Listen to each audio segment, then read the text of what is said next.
All right. Hey, this is the Georgia 20-minute podcast. I'm Josh. This is Clark Brooks, who's drawing up some plays in the background. This is we're going to call this overtime because Clark runs SEC StatCat. He's the one of the talent evaluators for On3. So if you don't know him, you probably know him, but if you don't, make sure you follow him on Twitter and get in there on On3 and his website secstatcat.com. He breaks down every SEC offense, scripts it out, concept, formation, yards, percentages, success rate, all this stuff is on his website. And I use it as a tool to go and sort of prep and look at what the teams that Georgia's facing. Because unlike Clark, I don't watch every game and break it down like he does, but he does that. His website's awesome. Right now, he's in the background, as you can see. He's drawing the flood concept, which is one of the concepts. It's pretty standard. Gunner Stockton and go ahead. You want to jump in here, Clark? One of the floods. I mean, it's just your basic H cross, Y cross. Your old air raiders out there will absolutely recognize this right from the jump.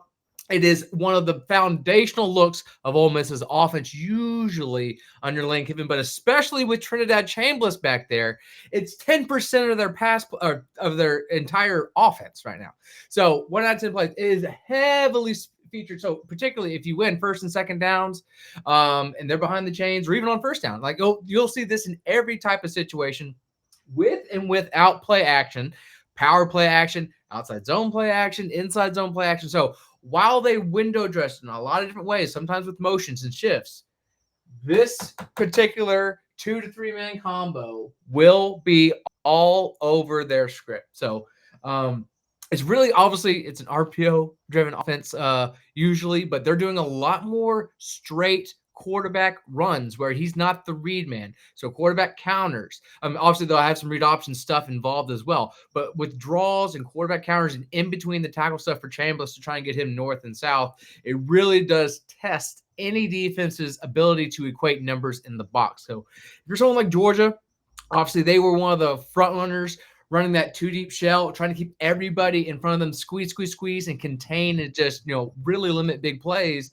You do have to rely on your safeties coming back from depth and making plays in space because you're just naturally outgapped. So that's in general. And then when you're just adding like the single wing type of element, you're just outnumbered immensely. So tackling in space, whether it is the quarterback run game, preventing yak opportunities or checkdowns, because that is something that this offense also leans heavily on, throwing to the flat and right in front of the quarterback there, are a big source of their yards consistently under Kiffin, just because they just have defenses consistently on their heels and they just take what's there. So long story short, yes, there are a lot of things my site can ID just from charting every snap and recognizing tendencies and how teams operate and what you need to be looking for if you're watching as a casual fan, or if you're, want a little bit more of it. Two things you talked about right there, that is tackling in space and preventing yards after catch, which I think most Georgia fans are kind of wringing their hands about in the offense. We're going to talk about maybe a little bit of the offense, the Georgia defense splits in first and second half. But, what you've done is, and not only do you chart this on a website that you can scroll and enjoy, you allow for subscribers to download, and that's what I've done.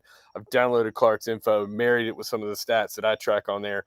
And in SEC play, Georgia has faced 33 plays of this flood variation that Clark has charted, and they're giving up 8.2 yards of play, a 51.5% success rate, and a 0.74 EPA. So they've been beaten up pretty bad on this play.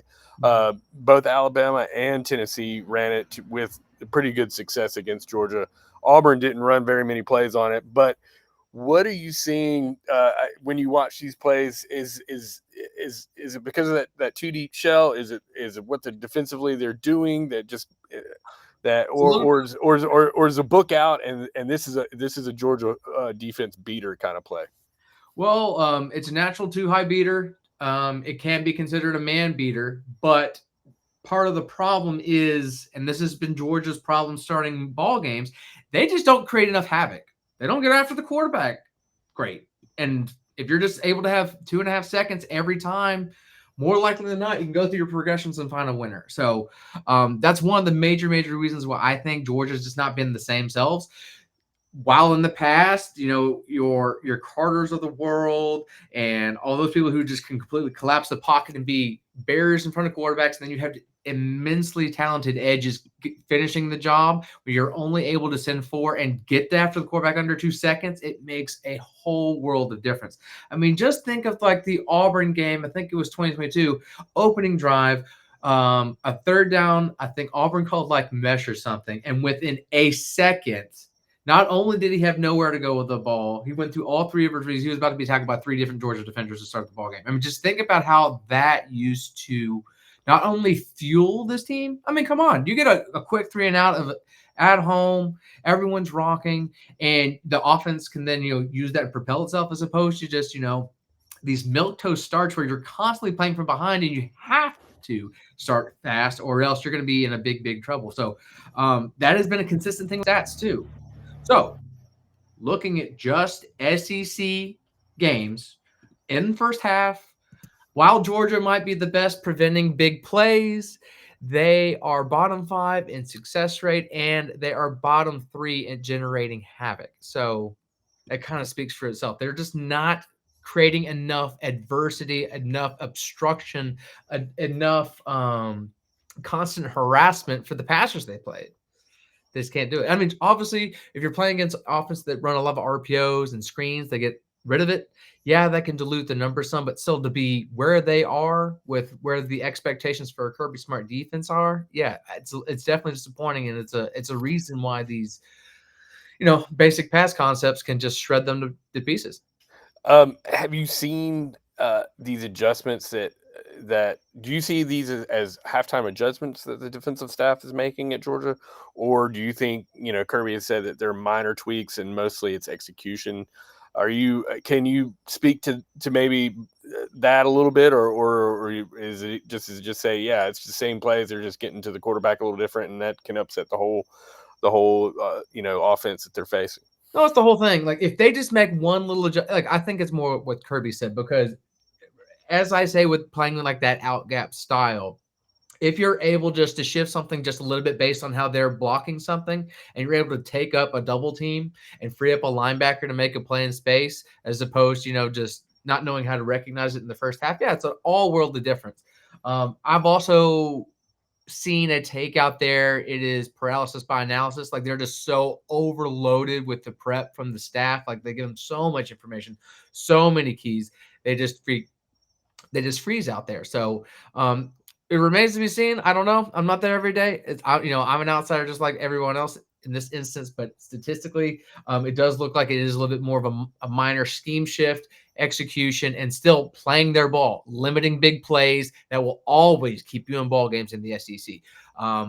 I haven't checked the last few years, but from 2018 to 2023, the highest correlation to winning ball games in the SEC was winning the explosive play battle. It wasn't rushing for more yards than your opponent. It wasn't winning the middle 8. It wasn't anything like that. It was winning the big play battle. So they still do that very well. It will always keep them in ball games. But of course, Ole Miss, with how they've been playing, and under Lane Kiffin, they have been big play machines.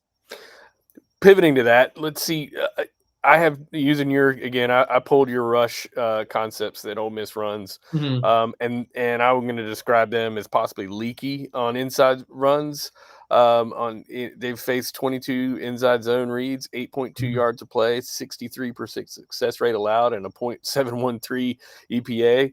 And inside power, those are usually shorter yard plays. It's 3.7 yards per play, but a 58% success rate allowed and a .461 EPA on those plays. Do you see that as a place that Ole Miss might be susceptible to Georgia's rushing game? And do you see that as if you were Kirby or if you were Mike Bobo, would you be attacking on these inside run plays that they seem to be susceptible against? It would be wary because we know Georgia cannot run at all. They can't even execute their basic run game. So what I think they need to do, and he's gotten a lot of Bobo has, he's gotten a lot of criticisms, but it's really hard to execute anything in this conference when you're starting backup linemen who are freshmen, no matter how talented they are. That's really hard. And to have the, let's just say, the expectation of greatness, because the the Monken years were great in terms of like, the stuff I track. Great, like fantastic stuff. It's up there. 2019 LSU, they were fantastic in terms of like not only having a good traditional stat output, the counting stats, the traditional stats, whatever, basically everything they run had a 50% success rate. So Yeah. it's jaw dropping. But you look at it now and like it's a lot more fine, but it's a lot more like the Jimbo A&M teams were. And they kind of have the same kind of stale attitude. They're running the same type of plays, but when you don't have the difference maker at the pass catcher positions, particularly at tight end, where there's been a few missed opportunities with the tight ends this year, to say the least. Yeah. So just not having that consistent element in the inside where you can get them vertical and up the field, oh my gosh, like Brock Bowers could. Yeah. So I mean, not only could he do damage in the yak, he could do damage vertically. So like they have not been able to find a pair, a trio yet to emerge there, and that's a huge miss element. And while, as we see, there are people open, it's just the execution's just not there, or what have you. But the run game itself, I would not invite Georgia to lean into that this weekend. I think Kiffin's going to go the other way. He's going to try and have more long sustained drives and play ball control. So I think it's going to be kind of sort of like how the Alabama game unfolded. I don't think it's going to be a whole lot of fireworks by either team. So, Well, surely there was a lot of fireworks on Alabama's in that first half if I'm a Georgia fan, but maybe looking from a more neutral spot, you see that more as an even match game, and definitely was in the second half. Yeah. To your point, just to back up your point, yeah, Georgia on inside zone read and inside power are 5.0 yards per play, 4.3 on the inside power, sub 50% success rate, and a very low EPA on those plays. So yeah, I mean, like, you don't want to just this is why I'm a stat nerd and I'm not a football coach, because I would be like, okay, look, Ole Miss is successful here. Let's do something that we don't normally do well and see if we can attack it. I think that's a good point. Zachariah Branch, on the extension of the run game with screens, I think is going to be where they'll be attacking them just like they've attacked every other offense. That's the good thing. Yeah. And that's the good thing. That is just standard operating procedure for this offense. Beside the veer and shoot offenses, so that's like the Tennessees, the LSU's, the Bryles at Arkansas back in the day. The quarterbacks that had the highest RPO, screen, and drop back play action rate were all those schools plus Georgia. So they consistently, believe it or not, guys, they give plenty of layups to the quarterbacks. I mean, as we've seen, a lot of screens, a lot of short stuff. So some of that is to try and take some pressure off that offensive line. But naturally, when you have someone like Zach Branch, let's give him the ball in space and see what he can do. All right, dude, I appreciate your time. But before I let you go, one unit, offense or defense in Georgia, which one you buying, which one you selling? I'm going to buy the Georgia defense just because of the people involved. At its worst, it's probably still a top 30 overall defense. I can't say the same for the offense. Still not. All right. Well, I'm buying the offense. I feel like Gunner. Everyone just assumes we're just going to stick a quarterback in there. We had a great transition from Stetson to Gunner's to Carson's first year, and everybody just thinks quarterbacks are plug and play. He's still a young quarterback. Right. They're still, I think, finding what he does well under the lights, in the pressure, and I think we're starting to see more of a dynamic passing game. So you're the expert, but yeah, buying Georgia's defense is never a bad way to go.